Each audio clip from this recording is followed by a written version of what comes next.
Hello friends, welcome to my channel Shayanti blog উজ্জানা। তো আজকে ভাই দ্বিতীয়া, তাই চলে এসেছি তোমাদের সামনে একটা নতুন ভিডিও নিয়ে। তো দেখো, আমি পুরো সেজেগুজে রেডি, এখন যাব ওই বাড়ি দাদার ভাইদের ফোঁটা দিতে। তার আগে এখানে আমার সোনা পাপা বসে পড়েছে, ফোঁটা নেবে ওর আম্মুর থেকে। তো সেই কারণে ও বসে পড়েছে। তো চলো আমার ছেলে আগে ফোঁটা নিয়ে নিই, তারপর আমরা ওই বাড়ি যাব, ফোঁটা হবে। যতটা পারবো তোমাদের সাথে শেয়ার করব, তোমরা সাথে থাকো আর দেখতে থাকো। আর কেমন লাগলো আমার এই ভিডিও অবশ্যই কিন্তু কমেন্ট করে জানিও। চলো, আর আমার সোনা পাপাকে দেখে নাও, ধুতি পাঞ্জাবি পরে একদম জামাই জামাই সেজে বসে পড়েছে। হ্যালো করে দিয়েছে তোমাদের সবাইকে, এখানে সব কিছু রেডি করে ফেলেছি, এবার শুধু দেওয়ার অপেক্ষা, ব্যাস। একটু জামাই উঠে দাঁড়িয়ে দেখিয়ে দাও তোমার ড্রেসটা সুন্দর করে। এই যে সুন্দর ড্রেস হয়েছে,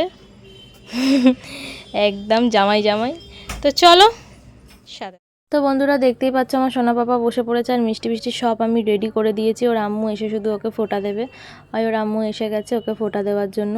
তো আমার সোনা পাপা এখানে ফোঁটা নিয়ে নিলেই আমি ওই বাড়ি যাব। আমার ভাই বারবার ফোন করছে, মানে মাসির ছেলে, ও আসলে আমার থেকে ফোঁটা নেবে, নিয়ে যাবে হচ্ছে ওর জেঠির বাড়ি আর কি, অনেকটাই দূর, ওখানে ও দিদিদের থেকে ফোঁটা নেবে। ও যায় না কোনো বছর, এবছর যাবে বলেছে। তো সকাল সকাল আমার থেকে ফোঁটা নিয়েই ও চলে যাবে। তো সেই জন্য বলছে দিদি একটু তাড়াতাড়ি আসো। আলাম হ্যাঁ যাচ্ছি, দাঁড়া, আমার ছেলেটা ফোঁটাটা হয়ে গেলেই আমরা চলে যাব আর কি। তো আমি এমনি মিষ্টিপত্র যা যা ভাই ফোঁটা সবই আমি আগের দিন রাতে রেখে এসেছি, যাতে আমার সকালবেলা রেডি হয়ে যাওয়ার সময় তাড়াহুড়োতে কিছু ভুলে গেলে সমস্যা হয়ে যাবে বলে। আর তার মধ্যে শাড়ি পরে আছি, যেতেও সমস্যা হবে সেই কারণে। তো রেখে এসেছি, আমার অসুবিধা নেই। এখন একদম খালি হাতে ঝাড়া হাত পা ঝটপট চলে যাব, শুধু ছেলের ফোঁটার জন্যই অপেক্ষা করছিলাম। তো ওর ফোঁটা যখন কমপ্লিট হয়েই গেছে, এবার আমরা রওনা দেবো। ওখানে ভাইকে গিয়ে আগে ফোঁটা দিয়ে ভাইকে ছেড়ে দেবো, তারপর বাকিদেরকে দেবো। তো তোমরা সাথে থাকো আর দেখতে থাকো। এই বাড়িতে এসে দেখি আমার ভাইও এসে গেছে, মাসিও এসে গেছে। তো যাই হোক, আমি আগে বসে পড়েছি ভাইকে ফোঁটা দিতে, কারণ ওকে আগে ছেড়ে দিতে হবে আমাকে ঝটপট, তারপর বাকিদের সব আসবে, দাদা ভাইরা এক এক করে সবাইকে দেব। আর এখানে আর একটা ফোঁটা হবে, সেটা হচ্ছে আমার মা আর মাসি দেবে আমার ছেলেকে ফোঁটা, সেটাও হবে, তোমরা আশা করি দেখতে পাবে। তো ভাই বলছে নমস্কার করবান চিনে ভালো করে কর। তো যাই হোক, এইসব ইয়ার্কি মারছিলাম ওর সাথে খুব। তো তারপর ও আমাকে গিফট দেওয়ার জন্য ব্যস্ত, মানে আমাকে মিষ্টি খাওয়াতে দেবে না, আগেও গিফট দেবে, ওর গিফটটা আমাকে দেখতে হবে কেমন হয়েছে। তো যাই হোক, আমি ওকে গিফট দিয়ে দিলাম। তো তারপর দেখো এখানে মাসি ফোঁটা দিচ্ছে আমার ছেলেকে। তো মাসির একটু পায়ে প্রবলেম আছে, মাসি তাই বুঝতে পারেনি। যাই হোক, মাসি ওইভাবেই ওকে একটু ফোঁটা দিয়ে দিচ্ছে। আর এই যে পাঞ্জাবি, ধুতি পাঞ্জাবিটা পরেছে, এটা মাসি ওকে ভাই ফোঁটা উপলক্ষে গিফট করেছে, যেটা মাসি আমাকে আগে দিয়েছিল, দিয়ে বলেছে যে ওকে পরিয়ে আনবি, এটা পরেই ও ফোঁটায় বসবে। তো সেই কারণে তো এটা হচ্ছে ওর গিফট পেয়েছে ছোট দিদুনের থেকে। আর এই যে ওর ঝুম দিদুন বসে পড়েছে ওকে ফোঁটা দিতে, ও গিফটটা নেওয়ার জন্য ব্যস্ত। তা মা আমায় জিজ্ঞেস করছিল, হ্যাঁ রে ওকে কী দিয়ে আনছি। ওর যেটা পেলে ওর একদম একগাল হাসি, ভীষণ খুশি, তুমি সেটাই দাও, কারণ না সারা বছর তো তুমি দিতেই থাকো কিছু না কিছু। তো যেটা পেলে ওর মন একদম আনন্দে ভরে যাবে, তুমি সেরামই একটা গিফট দাও। তো তোমরা দেখতেই পাচ্ছ ওর খুশিটা একদম। ওর মিষ্টি রইল পড়ে, ওর কোনো মাথা ব্যথা নেই, ওর জাস্ট গিফটটা নিয়ে ওর মাথা ব্যথা, কখনো ওটাও খেলবে বা চালাবে। তো যাই হোক, দুই দিদুন ওকে এখানে মিষ্টি সাজিয়ে দিয়েছে। তো মাকে আমি একটাই মিষ্টি এনে দিয়েছিলাম, বড় দেখে শাঁখ, বললাম একটাই দাও, ও তো খেয়ে উল্টে যায়। আর ও ছোট দিদুন তাও ওকে 5 রকম মিষ্টি ক্যাডবেরি দিয়েছে। দুই দিদা মিলে কি করছে ভাই দিয়ে করে, আর আইটো নাও, ওরা এখন গাড়ি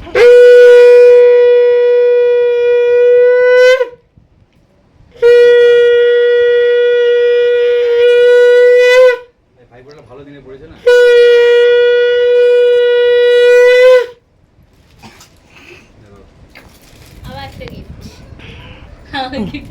তো তোমরা দেখতেই পেলে আমার আর এক দাদাকে ফোঁটা দেওয়া হয়ে গেল, গিফটও পেয়ে গেছি। তো যাই হোক, এখানে আর দুই দাদা বসে পড়েছে ফোঁটা নিতে।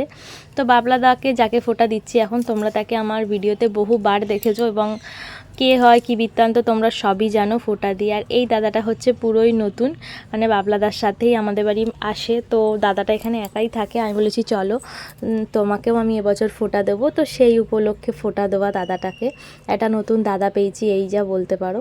তো এখানে ফোঁটা দিতে বসে খুব মজা হচ্ছিল। আমি যেহেতু ভয়েস ওভার দিচ্ছি, এখানে অনেক নানা রকম কথা হচ্ছিল বলে ভয়েস ওভার দিচ্ছি, না নলে প্রবলেম হয়ে যেতে পারতো।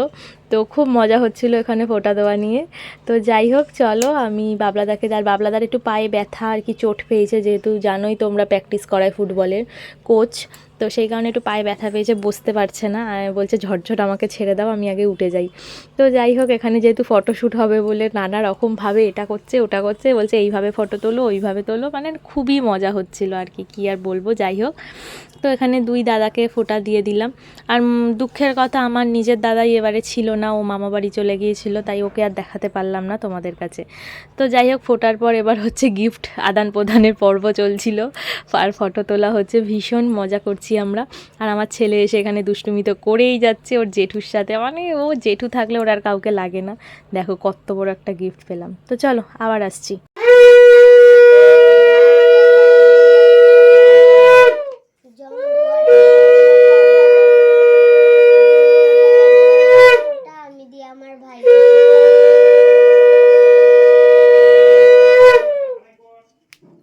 তোমরা এখানে দেখতেই পাচ্ছ দুটো পুচকে ফোঁটা হচ্ছে। এটা একটা পুচকু দিদি তার পুচকু ভাইকে ফোঁটা দিচ্ছে। এটা আমার ভাইয়ের ছেলে, এই ভাইয়ের মেয়ে, সরি। তো ওই ভাইকেও ফোঁটা দেবো, এখনও দিইনি, ও আমার বোনের ঘরে ফোঁটা নিতে গেছে, ও এলেই ও ভাইকে দেবো ফোঁটা। তো আমি পুচকুকে সব বলে বলে দিচ্ছিলাম যে ভাইকে একটুখানি মিষ্টি খাইয়ে দাও, কিভাবে কি করবে না করবে, ও তো আর খুব লজ্জা পাচ্ছিল। তো যাই হোক, দেখো ফোঁটানো নিয়ে নাও, এবার দিদি থেকে নিয়ে নাও, এবার রাখো, না দিদিকে দাও, আবার ধরে থাকবে, হ্যাঁ ছবি উঠবে, ধরো দিদিকে বলো। ব্যাস দিয়ে দাও দিদি। এবার দিদিকে নমস্কার করো। হ্যাঁ এবার দিদি দাঁড়াও, নমো করো, দিদি দাঁড়াও, দিদি দাঁড়াও। দিদি উঠে দাঁড়াও, হ্যাঁ নমো করো, দিদিকে নমো করতে হয়। দুটো পায়ে হাত দিয়ে মানে নমো প্রদীপ করো। সরাই না, প্রদীপ করতে হবে। নাও দুটো পায়ে হাত দিয়ে নমো করো, দিদিকে করো। এই তো, তুমি একটা হামি খেয়ে নাও দিদি ভাইকে, এরকম করে একটা হামি খেয়ে নাও, না এই যে দাড়িতে হাত দিবি, এম করে হাত দিয়ে একটা হামি খেয়ে নাও, নাও নাও। এই তো হয়ে গেছে, নাও। বসে পড়েছি আর দুই ভাইকে ফোঁটা দিতে। এই ভাই দুটোই বাকি ছিল ফোঁটা দেওয়ার জন্য। আর যে ভাই চশমা পরে আছে দেখতে পাচ্ছ, তো ওই ভাইয়েরই মেয়ে ছিল ওটা, যে ফোঁটা নিল। আগের বছরও আমার ভাই ফোঁটার ব্লগে তোমরা দেখে থাকবে। তো যাই হোক, এখানেও ফোঁটা দিতে বসে খুব হাসি মজা দুষ্টুমি হচ্ছিল, হতেই থাকে। আর ভাইদের সাথে তো সেভাবে আড্ডা মারার সময়ও পাই না, এই বছরে একটা দিনই হয়, তো খুবই মজা হয়। শুধু মাঝখান দিয়ে দুজন এবছর নেই, মানে আমার দাদা তো নেই, মামা বাড়ি গেছে, ও মামা বাড়িতে দিদিদের থেকে ফোঁটা নেবে বলে। আর আমার এক ভাই নেই, তোমরা জানো, বহুবার বলেছি, রাখির ব্লগেও বলেছি যে সেই ভাই আমাকে ছেড়ে চলে গেছে, মানে আমার দাদু, তাকে আর কোনো দিনই পারবো না ফোঁটা দিতে। এটাই আমার দুঃখ, কী আর বলবো তোমাদেরকে। আমার বড় ভাই ছিল, আমার অনেক কিছু ছিল সেই মানুষটা। কথায় আছে না, তার বিষয়ে বলে বোঝানো যায় না, বেশি বললে আবার মানুষ বলবে বেশি বেশি, মানে নিজেদের রিলেটিভরাই বলবে যে চলে গেছে বলে মানুষটা বেশি বেশি, কিন্তু নিজের কথা নিজের ভেতরে থাকাই ভালো, প্রকাশ না করাই উচিত। আমি জানি সেই মানুষটা আমার কাছে কি ছিল না ছিল। যাই হোক, তো যাই হোক, এই ভাইদের নিয়ে এবছর মজা করলাম। আর আমার দাদা থাকলে আর একটু বেশি খুশি হতাম, নেই আর কি করব। দিদিদের থেকেও তোকে ফোঁটা নিতে হবে, সবসময় বোনের থেকে নিলে কি আর হবে। তো চলো, এখানে গিফট আদান প্রদান হয়ে গেল। তো এবার দুপুরের খাওয়া দাওয়ারও অ্যারেঞ্জ করতে মানে হচ্ছে, ওদিকে বাবা মা করছে। তো দুপুরে খাওয়া দাওয়ারও ব্যাপার আছে, সব দাদা ভাইরাই এখানে খাওয়া দাওয়া করবে। তো তোমরা সাথে থাকো, আবার আসছি পরে, ততক্ষণের জন্য একটুখানি বাই বাই হলো। বন্ধুরা, তোমাদের সাথে আর ভিডিও শেয়ার করা হয়নি, একেবারে চলে এসেছি সন্ধ্যাবেলা। তো একটু মনটা খারাপ আছে, আমার সাথে একটা খুব বাজে জিনিস ঘটে গেছে, তো সেই কারণে বেশি ভিডিও করিনি, এমনকি ঠাকুরও দেখা হয়নি। তো সেটা পারলে তোমাদের সাথে পরে আমি শেয়ার করব। আমার সিম নিয়ে একটা প্রবলেমে পড়ে গেছিলাম আমি খুব বাজেভাবে, তাই অনেকটা রাতে বেরিয়েছিলাম। তো ঠাকুর সেভাবে দেখিনি, মেন দেখার ইচ্ছা ছিল আর কি, ধর্মডাঙ্গা আমাদের কন্যঘরে বড় মা করে আর কি, 3 তলা হাইট সমান বড় মা হয়, ওটাই দেখতে যাওয়ার ইচ্ছায় বেরিয়েছি রেডি হয়ে। কারণ অনেকটা রাত হয়ে গেছে, যে প্রবলেমটা পড়েছিলাম বললাম সিম নিয়ে, সেই প্রবলেম নিয়ে মাথা খারাপ হয়ে গেছিলো, ফোনের দোকানে যাওয়া, এই করা সেই করা, এসব করতে করতেই অনেক দেরি হয়ে গেছে। তো ফাইনালি চলে এসেছি আমাদের কন্যঘর ধর্মডাঙ্গার পুজোতে। তো দেখতেই পাচ্ছ, এখানে বাইরে প্যান্ডেলে মহাদেবকে বসিয়ে দেওয়া হয়েছে, ভীষণ ভালো লাগছে, কি আর বলবো তোমাদেরকে, আমার বলে ভাষায় আমি প্রকাশ করতে পারি না। এই প্যান্ডেলটায় যতবার আসি আমি, প্রতি বছর আসি। আর চলো এবার মায়ের দর্শন করাই। মাকে তো এই যে, মায়ের দর্শন করতে গেলে ঘাড় ব্যথা হবেই হবে, এটা আমি বলে রাখলাম একদম একদম। মানে মাকে তো ক্যামেরাবন্দি করা খুব টাফ হয়ে যায়, কিন্তু ক্যামেরাবন্দি করলেও ঘাড় ব্যথা হতেই হবে মাকে দর্শন করতে গেলে। তো যাই হোক, চলো, মন ভরে গেল মাকে দেখে, এবার বাড়ি ফিরবো, অনেকটা রাত হয়ে গেছে। তো আজকের ভিডিওটা তোমাদের কাছে এখানেই শেষ করছি, কিছু ফটো শেয়ার করে।